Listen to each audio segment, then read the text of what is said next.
السلام عليكم. لا تنسوا الاعجاب بالفيديو والاشتراك في القناة تشجيعا لنا لنستمر بنشر المزيد إن شاء الله.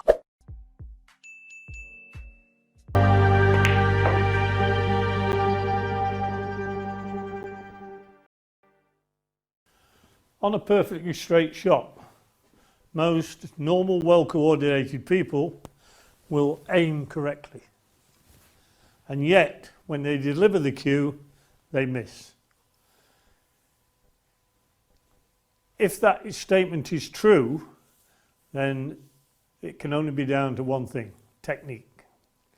Technique is very, very important.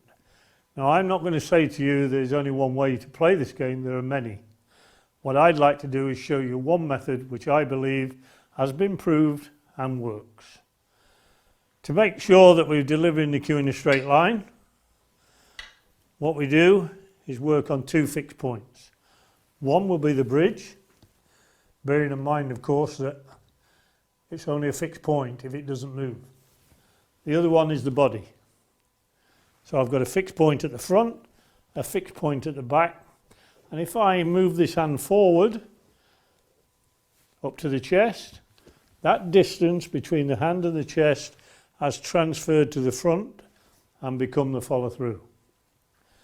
So I find there the distance between my right hand when I play the shot and the chest transfers to the front and becomes a follow through. Very, very important. So where I hold the cue is important, in the sense that if I hold it there, I've got a minimal amount of follow through. So I can simply increase that by moving the hand backwards. But if I'm on the end of the cue, in theory, that's the maximum amount of follow through. But if my bridge hand is too far away from the cue ball, I've still got no follow through. So where I put this bridge hand is also very important.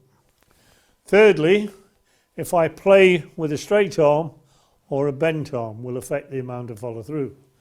Because if I hold my cue there, and I've got my bridge hand there, and I've got a straight bridge arm, I'm not going to move either hand, but watch the distance between my right hand and the chest increase as I bend my left arm. Okay, that's ridiculous, but it demonstrates that without moving either hand, if I bend this arm, I can increase the follow through. So let's look at it.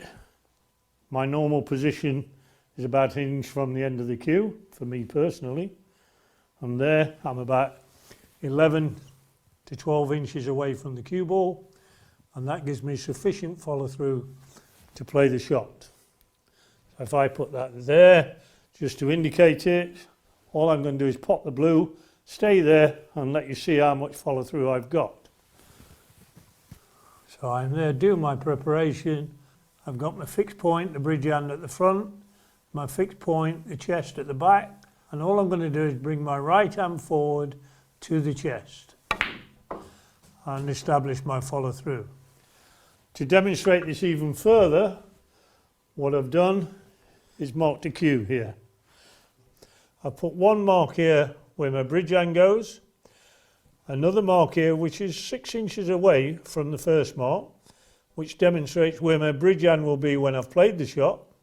To make sure that I can get those two positions right, I've put a third mark where I actually hold the cue. So I'm there, I'm on my mark at the back, I'm on my mark at the front, I do a little bit of preparation, and then from there I bring the hand forward to the chest, and you'll see that I'm roughly on the mark now. So my follow through has been those 6 inches. Any more and I can lose control at the back. Any less, and to get the follow through, what tends to happen is I go past the chest by coming away from the chest, and that gives a lot of players a lot of problems.